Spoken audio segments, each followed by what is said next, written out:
Welcome back to Unplug with Mel.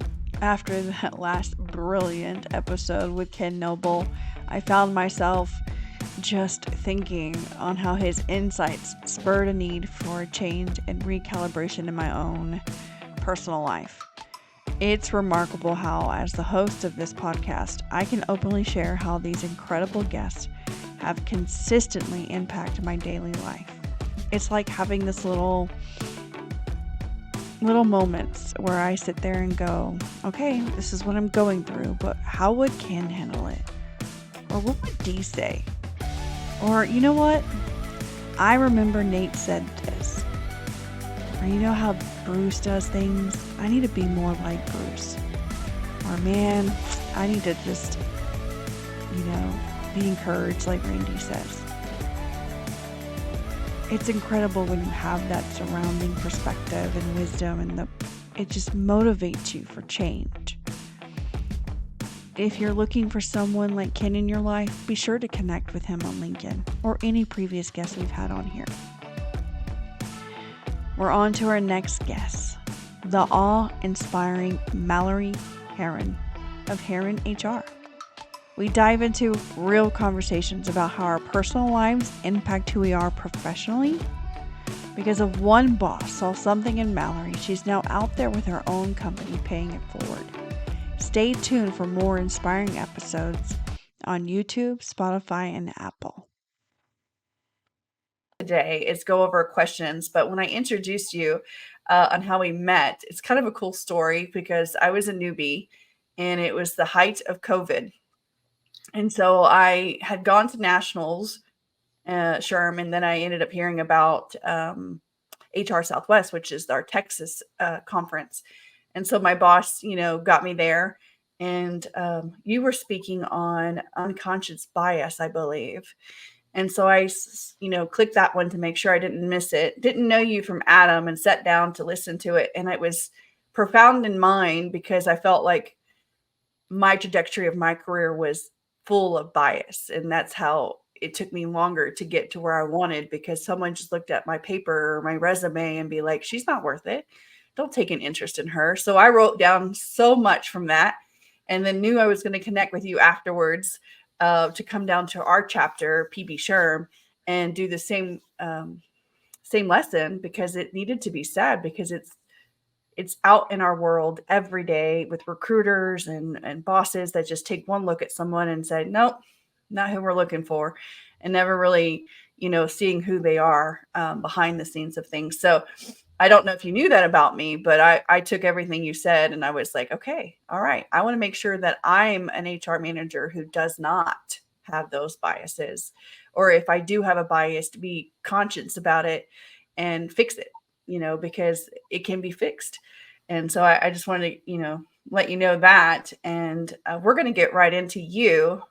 And what I love about this, because I read everyone's bios so I get a kind of standing where they are, but I let you introduce who you are so that people can get to really know who Mallory is and what Mallory does and where Mallory started and where she's at now, because our story is still being written.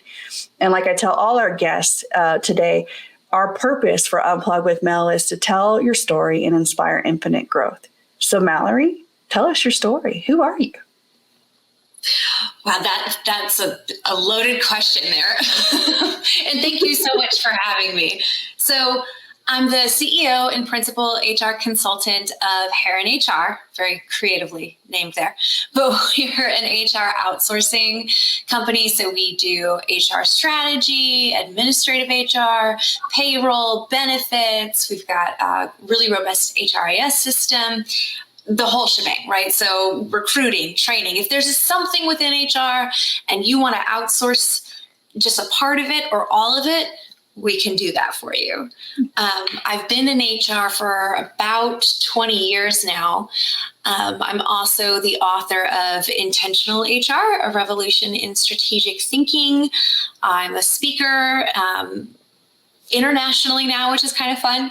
I'm a frequent podcast guest, and I was named one of the top 5 most influential women leaders in HR for 2023, and I have Oh, that's so good. Yeah, isn't that cool? I was just like, what? Me? Okay. I remember sitting back and reading your book after I knew you were an author. And then I think you announced on LinkedIn that you were top 5. And I was like, without a doubt, I can totally see why. Because you're also, are you already still under 40, or did you just turn 40? I'm still under 40. Yeah. So all of that under 40, 20 years of HR experience, and just that wow factor that you've got going on, that you just put your mind to it and you get it done. Your own boss, your own company, you're leading people every day. It's so inspiring. So I knew when I was writing out my list of people to come on this podcast, you were in there, because I think people need to hear what you have to say today. And it's just an incredible journey to watch you grow, whether it's in person at our events that we get to partake in, or even through LinkedIn when you get to share those moments that, like, international, like, wow, that's amazing. So the first question that we go into kind of ties into your bio, and it's taking us through a journey of some key moments or experiences that shaped who Mallory is today. And that it just really gives a synopsis of what happened with Mallory in those 20 years of HR experience, or in life in general, that you would like to share with us today. Sure. So I think, I'm not alone in the experiences that I've had by any means, but it's not always something that we are comfortable looking at and talking about. But it has shaped so much of who I am and what I do. I think it's important to mention. So I was on my own as a teenager before I even graduated high school. And I had, I love my parents quite a bit, but it was at times a difficult upbringing, and we didn't have a lot of money, and there was a lot of stuff that goes along with that. And so I was always very determined. I grew up in a small town, and I was like, oh, one day I'm gonna make good grades. I'm gonna get myself a scholarship, because there's no way we can pay for college. I'm gonna get out of here. I'm gonna do something with my life. And I ended up being homeless by myself before I even graduated high school. So plans very quickly changed. It was much more of like a survival mode that I had to enter. I still graduated high school with honors, but I became involved with a guy that I thought, oh, here's my opportunity. He's going to take care of me. I thought I was in love because I was young and stupid. And I like to use the word naive. We were young and naive. We just didn't know better. Yes. Yes, exactly. And it ended up being an incredibly abusive relationship, and one in which I was just pure property, and ended up being trafficked by this guy. And that led into, substance abuse issues. And I was able to get away from him, but, and I had been working like throughout high school, and I knew that I needed to get a better handle on career. I knew at that point, okay, my dream of going to college and that experience is out of the question. I just need to get myself into a safe, stable place. So I applied for a position as a receptionist and in the Fort Worth area. And I was like, this will be my real job. I'll have a desk. And that was like making it to me. Yeah. So, but I also knew, I had a bit of an unsavory history that I wasn't sure, especially when you're living out of a car too, your hygiene isn't the best despite the attempts you make. You don't have a permanent address. And back then, you'd have to handwrite the applications, and you'd have to list that thing. I'm like, write down whose address. So it was kind of a long shot, but I was very fortunate that the owner of the small company that I was applying to, it was a retail store, and they had multiple locations throughout Oklahoma and Texas. He really took time throughout the interview process to get to know the people that were applying. And he had just a huge servant's heart and had a tendency to give people a chance that otherwise wouldn't have one. So I was able to go to work there as the receptionist, and that owner saw my work ethic, my dedication, how badly I wanted it. And so very quickly within the first couple months promoted me into the accounting team doing accounts payable and receivable. And I'd never done anything like that before. I'd always hated math, but I thought this is something right? Like numbers are not necessarily my friend. It doesn't come naturally to me, but I thought this is a career. This isn't just a job. This is a career, and this is my opportunity. I've got to seize this. So he rewarded my work. I mean, and it was hard, but he rewarded it by starting to pay for me to go to college and to learn, and really put me in an environment that, yes, it was challenging, but he set me up to be successful and gave me all the tools and all the resources that I would need to be able to grasp onto this opportunity and learn and grow. And so I did. And that really changed the trajectory of my life. Once I began mastering more of the accounting, he was like, okay, now I'm going to have you take on payroll. And by the way, I'm going to pay for you to go get your certification in payroll. And then, since you're also doing payroll, I'm going to have you take over HR as well. So by the time I left that company, I was over both accounting and HR, had built out teams, had earned certifications, and really made a decision when I left that, I'm just going to focus on HR, because I can really see how giving someone a chance and giving them that environment changes their life. So I was able to get stable. I was able to leave yet another abusive relationship that was a pattern, because by that time I had no self-confidence. When you're in that kind of when you're a battered woman, you're in that kind of relationship, there's so much control and there's so much gaslighting, and just, you're so small and you feel like you don't matter at all. And people say, like, why don't you just leave? It's not that easy. And having that workplace is where I was able to build my self-esteem, have somewhere to go where what I said mattered, where what I did was right, and I was receiving praise, and I was starting to be able to build a support system just with my coworkers. And by the time I left, because I spent several years there, I'd had 2 kids, and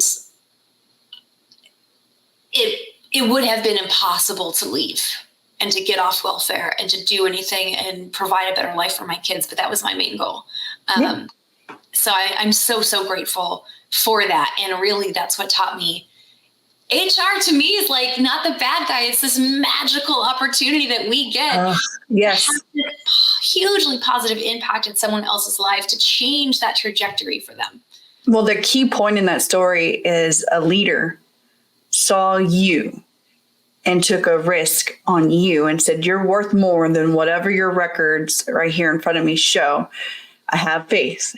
And that gave you hope to aspire to who you are today. That one gentleman decided, okay, it's probably not the most ideal candidate that I would have picked from paper, but by meeting Mallory, I don't know what she's going through. I think she can do it. I think she can start as our receptionist, and we'll see from there. And then you said it. You said your drive was going to set you apart from everyone. And that's the key.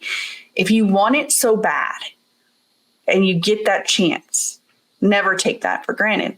Continue to show that your work ethic sets you apart from anyone else, because it doesn't matter on your degree or your qualifications or your title. It's your work ethic, and the product of your work. If it will be recognized by the right people. And so I can see how he shaped who you are today, because he looked at you. And I guess at that point you were still in your teens, or were your early 20s at that point? I started when I was in my teens and then left. So and we're still very young. I mean, we're both hitting our 40s soon. And I'm sitting there going, my first boss at, 19 took a risk on me. And I'm like, I didn't know anything. I didn't know much about the world. I didn't know much about work environments. I didn't know how to network with coworkers. I didn't have friends. And so your story, hearing it at the conference, there's a lot of alignment between you and I on that. And you're right. When you don't have that self-esteem or knowledge of who you are as a woman, and you've been allowed to be controlled by other people, you do feel very small. And the imposter syndrome is real. It's a real thing. But you have to sit back and going, okay, I can do all things. I can do this. I need security for me and my children. I need a refuge, a safe place. And so at school, we succeeded in school as a safe place, a refuge, and we excelled there. And then we're out in the real world and we're like, what do we do now?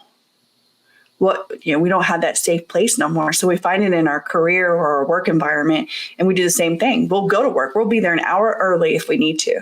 We'll stay an hour later if we need to, because the work will get done. It'll be good work, and it provides for me and my kids. And that's all that matters. That's your bubble. In that bubble on things, did you have a significant setback during any of this, or any challenges that you faced along the way? And obviously being homeless and everything, you finally got to a place. So I would figure that's how you overcome that. It was just little by little, earning that paycheck, finding residence. But any significance in those setbacks where you look back and going, I wouldn't change it? Oh, yeah. I mean, life is not without its challenges. It's always going to be an up and down ride for the whole thing, right? Yeah. It's not a bed of roses constantly. But no.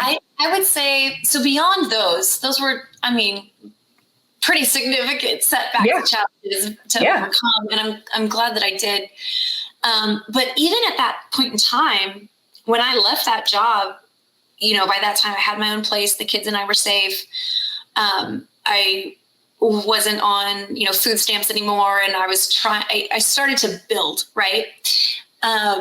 But it was still not an easy road. So I had been promoted up into executive leadership, and I'm like barely able to drink legally. And wow, right? Timeline when you put those things together. Yeah. Yeah. And the other individuals on the executive leadership team, they were men in their 40s and 50s that were like, why the hell is this girl that has not a lot of experience on this team wet? Yeah. So, they didn't. Questioning why you have a seat at the table. Yeah, absolutely. And so they didn't like me, and that was really difficult. And then I also I needed to get more experience under my belt. I needed to improve my business acumen. I needed to gain more professional maturity and just learn more. So I had to be really intentional about how I designed the forward progress of my career. So I knew I only wanted to stay in HR, but I also really appreciate learning the language of accounting, being able to speak to senior leaders about the things that matter to them. Like, how is this in HR going to impact the bottom line? What we do in HR does have obviously a direct effect because, your labor expense is going to be your highest expense. So I really wanted to, I wanted to be, in a leadership role. But before I did that again, what I wanted to do was really have under my belt a deep dive into all of the facets of HR. So I took jobs very thoughtfully to say, okay, in this job, I'm going to be in employee relations and work in this union environment where I have 4 unions and non-bargain employees to support. And then after that position, I'm going to take on a benefits role and then a comp role and then like an HRBP kind of job and a generalist kind of role, a recruiting role, and kind of I would select positions where perhaps the company had a program where you could rotate around like that, or the growth trajectory was there. So I could get that under my belt. And try to have a mastery of that particular area of HR, which takes time. Yeah. That take a lot of years. And then I went into a consulting role, and I've done consulting roles ever since. But I did a lot of independent work outside of my day-to-day job with connecting with people that could mentor me, continuing to do schoolwork as much as I could, as a single mom with 2 babies, obtaining my HRCI certification and then my SHRM certification, and which is no easy feat. I passed one this year. I take another one on December 5th, and I will never ever let those expire. Because I want to hold on to a key point that you said. A lot of the misconceptions in HR is it's just payroll and compliance, and but there's a whole lot more. There's a whole multitude of facets for HR. And in our journey in HR leadership, we can hone into one if we truly feel that that's where we're fantastic at. Or for like you did, you wanted to elevate your role as HR each step of the way. So you were intentional in that because you saw yourself leading in this. And so you needed to know everything about workplace investigations and comp and payroll and recruiting, onboarding, everything like that, so that you had answers to someone else's questions. And if you didn't, along your journey, you stopped, you paused and be like, hold on, I will get you your answer. I'll be back with you. And that's what kind of elevates us to the next level, knowing that we don't have still all the answers. HR changes rapidly with legislation. And there's another podcast host that she's doing consulting business too. Her name is Holly Darby. And I met her just this year at HR Southwest. And her niche is the legal component of HR, where we actually say that you need a pseudo law degree to be in HR because of the intricate parts of all of that stuff. And I agreed with her. And I said, you're probably the first one that I have bumped into that just glows when you're talking about the legal side of HR. And she goes, you don't? I'm like, oh, no. No. And so it's amazing how we meet all these different HR people and they hone into what they're passionate about. And so in your journey, I think what I want to kind of wrap around in here is, had you not experienced homelessness and human trafficking and, the men that were putting you in a box, do you think that you would be any different in HR if you had not experienced that? Because I think that sets you apart from others in your leadership role, because you get it. That not everyone's life story is this neat little bow wrapped up going, hi, I graduated high school and college and I'm here to work, and so does that, would you go back and rewrite your story there, or would you keep it because it does set you apart in your industry? Oh, that's a good question.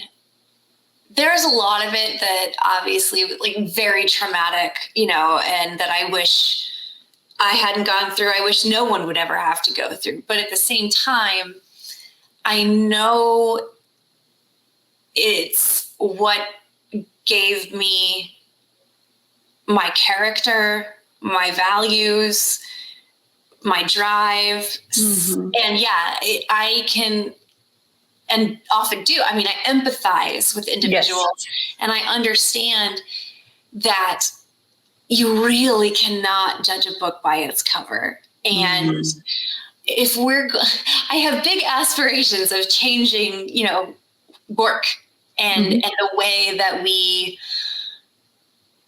have workplaces, because this is the place where we spend most of our lives, is within this working environment. And I know how brutal it can be when it's a bad, toxic environment, and how amazing it can be, and the ripple effect that it has when it's a good environment, and it changes lives and then even impacts communities. So I don't know. I don't think I would go back and change anything at this point, because it well, really I asked that question because sometimes, we go through these difficult periods of our life. And we always kind of say, I would just rewrite that out of my book. And I wouldn't. Everything that I've been through, I wouldn't, because it made me Mal Mosier.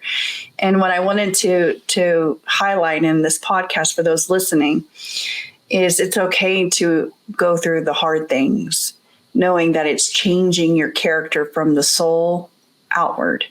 And people need that in this world. I want to take a moment and go over a trajectory of leadership here. And I love that you're trying to work it through the work environment, because it's key. In the 1950s, 1960s, the world society there was a 2-parent home. You had the house, the white picket fence, you had the beagle dog. There was not a lot of divorce, split families. The mom usually was the stay-at-home mom. Or if they had a part-time job, they were very active in the PTA. And somewhere along the lines of generational growth, it changed. Mm-hmm. Where there's divorces and there's, single income homes and moms have to work.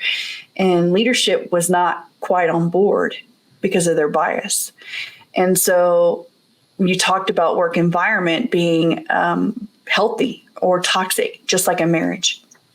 Just like a marriage. You can go to a company, and if the moment you know that culture is not in alignment with your values and beliefs, it's okay to divorce it, because it's going to do worse for you than it is going to do more for you. And then until you find your right niche. But some of us endure the bad work culture, the toxic, the whatever, to learn from that, just like we did in a longer marriage than we should have been married into, or, at a thankless job that didn't give us really any motivation, but we knew we were learning set skills that we needed. Soft skills is such a needed thing these days. So now we're raising kids in this college world or cell phone world, internet world, and we can see there's a disconnect with leadership in the new emerging leaders.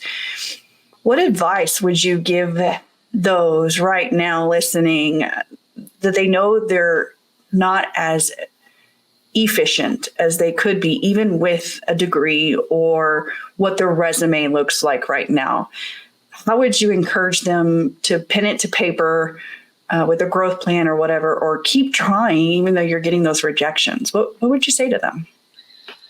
You have to be willing to be vulnerable with yourself. And I think it takes a mindset of desiring continuous improvement and not getting to a point where, okay, I'm satisfied. Mm-hmm. That it's not the same as happiness, right? Because you've got to be able to find happiness in all points of your life. And I feel that's a choice, not a feeling. Happiness is a choice. Yeah, for sure. But it's just the drive to get to the next level, and surrounding yourself with the right people, the right mentors, the right peers that share your passion, can offer guidance to you, and that you've got to remain open to constructive feedback, learn how to not take it personally, and understand that that's a sign of caring. If somebody is going to be that honest with you and say, hey, this is an area that, you might want to work on. This is what I'm perceiving. That's a hit to our ego, sure. But then take that to heart and be willing to become self-aware and say, yeah, this is not I'm struggling in this area. I'm not the most efficient at this, and embrace the opportunity to learn and to grow. I love that. Another part in there that you inspire me to think on is when in your vulnerability, when you're reaching out in a safe place, whether it's an HR director or, a mentor or whatever, it doesn't mean that you're not allowed to feel that vulnerability and enough to know that there's no shame in it. So if you're in a complacent role or you're in the unknown, uncertainty role, it's okay to be very blunt and be like, okay, I have no idea what I'm doing here. I need some much coaching and guidance and help me weed out what's the junk in my brain and get me on the right path here. A lot of, I think, in leadership, if they're in that middle management role and they want to elevate to the next level, they're afraid to say that they don't know what's next for them. And they have that evil condemnation with HR that we're not there to help with those weeds. And we are. So if you don't have that in your current company, but you know of HR, or you go to a local chapter, that's what we're there for, is to help weed out that junk that's going in, showing that you're not an imposter right now. You're just in the season of uncertainty, and vulnerability is quite okay. I'm a recovering anxious anxiety person, and I'm getting more out of my way as being an introvert. And I took on a mentor who I just flat out told them, people scare me. Like, I know I can be engaging and I can teach and I can instruct, but this networking gig that y'all want me to do, this out in front of being exposed, no, thank you. But I knew by closing myself off to that, I would tap my potential where I was, and I would no longer grow into the next season that my mentors want me to get to. This project of a podcast has been on my heart for years, but because of my introvertedness and anxiety and imposter syndrome or whatever, I would always say, nope, someone out there can do it better than me. I'm not going to even attempt it. And it was just this year of training and growth and education and drive. No, it's time. It's not going to be great when you first do it. It's okay. But each time of the way, you'll improve. And you've improved in your life, in your career, from, being homeless at 16 all the way up. In that journey, the support and guidance that you've had, those that dug deep into Mallory and gave you hope, gave you significance by providing wisdom and just their own stories. This is a moment for you to thank them, to give shout outs, to let them know that you are not Mallory without them. So community is so important for everybody. And it's so amazing to be able to find community in a workplace, in an industry association, through getting involved in things. And I really found that support and that community in a couple of people. So the first one was Allison Johnson, who was an old boss of mine. And at first I thought she didn't like me because she was really hard on me. So I was working in comp with her, and, she'd give me an assignment, and it's in Excel, and I'd complete the work and I'd send it back to her, and she'd send it right back to me and tell me, like, you need to format this to print, and you need to, do this on this column, and all this little stuff that I was like, okay, but the content's correct. Like, why are you being so picky with this? And I had a conversation with her about it once, and found out she cares about the perception that our leadership team and those individuals using this material I was producing would have of me. And if I could be consistent and always have everything laid out just right, it really kind of builds my personal brand and what I'm associating with, like the quality of my work.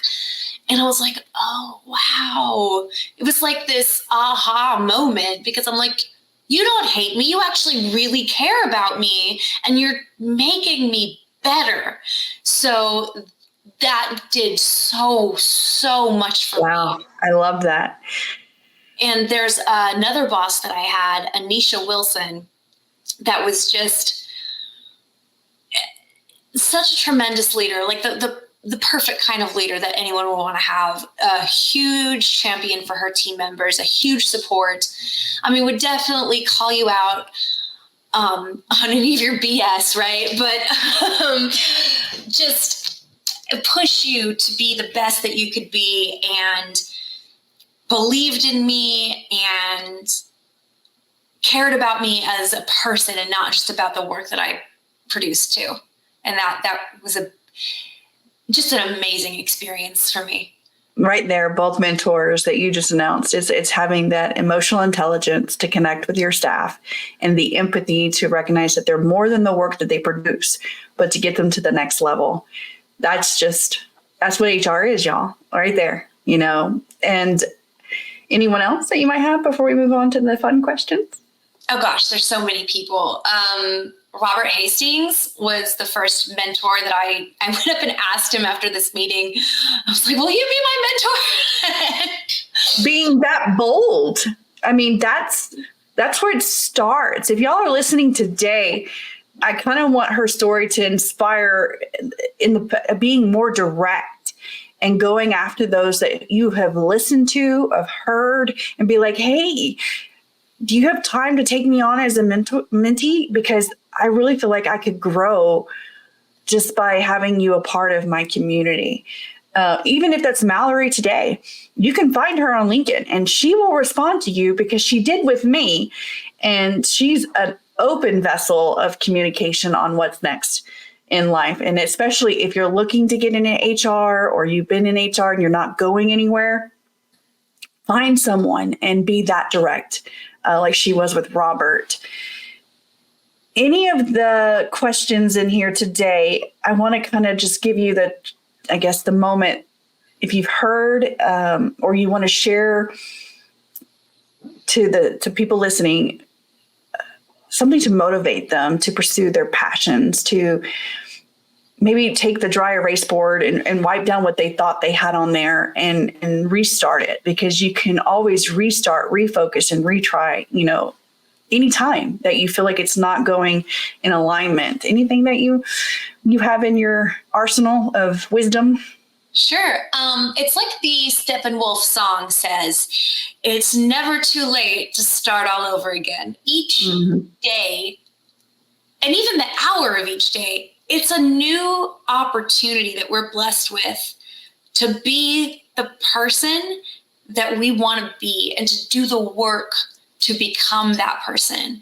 And yeah, it can be hard, but it is so worth it. So fear cannot control your life. If you, and I've been there and I know it can. But the problem with that is it keeps you in a box and it keeps you from your fullest potential. And you really can do the things you set your mind to. You can. Going to transition here in this moment, because you brought up fear, which is doubt, which is based on insecurity. Failure in there is the fear of failure. But in the moments that we have failed in life, we really didn't fail, because it set us to retry, refocus, readapt. How do you stay focused and motivated when you know you're in that season of it's a mess right now? I've been there several times, and it's just remembering that it's all temporary, and really keeping the right perspective is key. So for me, having been through some really awful stuff, it helps me to keep in mind that,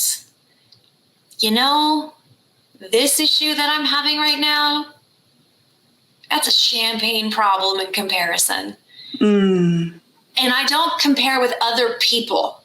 That's critical to know. Yes. Just myself and my past, and remembering oh man, if I could come out of that on top, I can do anything. And this too, whatever this is. With even comparing ourselves, knowing the journey that you shared today, you've gone through hard things. And when you look back, when you self-reflect, you can go, I got through that. I can get through this. I don't know why I was thinking this was more than that, because it's not. And I was much younger and much more alone than I have my community. I have my resources, my education, my knowledge. I'm not as naive, and I know I'm not this small anymore. And that's what self-reflection is good for. Self-reflection is not good for going, woe is me. I can't see past my front nose, And we can get in that bubble by comparing our life to someone else's. And that's something I don't want Unplugged to, be a part of. It's more of seeing your worth when you self-reflect. And I love it. You said that this is a champagne approach. So I love that. I'm going to use that. Well, we're going to shift into some fun questions, which I love, because this can be really heavy and deep. So I thank you for sharing your journey. But you couldn't have Unplug with Mel without a question about how does Mallory unplug in your downtime, what downtime you do have as a mom and going back to school and stuff. But what helps you reconnect, recharge, refocus on Mallory? So a few things. I am extremely involved in volunteer work. So, I'm on the board of operations for Dallas HR, which is my local SHRM chapter. I'm on the board of directors for Raise Hope, which is a South Dallas-based nonprofit that aims to serve girls ages 5 to 18 and help change their life trajectory and outcomes. I'm on the Young Advisory Board for Goodwill Industries of Dallas, which is all about removing barriers to employment. I'm also on the Texas A&M Women in Leadership Advisory Committee. I'm a member of Junior League and a Dallas CASA advocate, helping children that have been abused be a voice for them in the court. Giving back is extremely fulfilling to me. So I was just, everything you just listed, I was like, but how's that unplugging, Mallory? Like, I'm thinking like a good book to read or something, but that's a lot of extra time that you commit to for all of these projects and community outreach. So you're saying by helping others helps you? Absolutely, yes, because I feel like unhappiness happens when I'm too self-focused. Wow. If I concentrate on the experiences and the outcomes that I can create or have a hand in improving for others, that is so much more meaningful than just thinking about what I want to do. And I mean, don't get me wrong. I still love to watch some trashy reality TV here and there. Life can get heavy. And I still, I prioritize time with my kids. I love going to all of their events. My son does like all the sports, and I've never been into sports balls, but I'm trying to learn, and I find it so fun to go to his games. My daughter, she's very artistic, and I love seeing all the things that she's up to, and spending time with friends and my husband. And like, I love live music and going to see bands play. I still do that kind of thing too, for sure. But being intentional in your outreach is being intentional with Mallory, which is why your book is Intentional HR. You're very intentional from the moment you wake up to the moment you lay your head down. I love how that came full circle. And it's important to write down even what you want to do in your downtime, whether it's how active you are in your kids' life and their extracurricular activities, to what you're doing in your community that you're planting in. And that's where you bloom. And Mallory, I love it because you have blossomed, and it's a beautiful journey to watch unfold because your story's still being written. Yes. So in that, as we wrap up with our final question, what's the best piece of advice you've ever received or that you use from yourself that's influenced your career or life in general that you would love to put out in the universe? It's okay to like what you like. So I think that we can get wrapped up in wanting to be perceived a particular way. And that could be in the way we interact with our friend groups, with our families, the jobs we choose to take, and the kind of work we kind of take on. Because, oh man, okay, yeah, I really do like this thing, but maybe that would lead to me being perceived as, I'm only about numbers and analytical, and I don't want that. Or, if I tell everybody that I love Taylor Swift, are they going to judge me for it? Whatever it is. Swifties unite. I love Taylor Swift. I'm not ashamed, but it's okay. So on that part, it's almost like you're saying, stop worrying what other people think about you. Absolutely.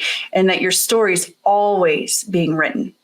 So Mallory, I can't wait to see what you are, a month down from the road to, 6 months to a year to 5 years, because we're still in that same community where I get to see you all the time.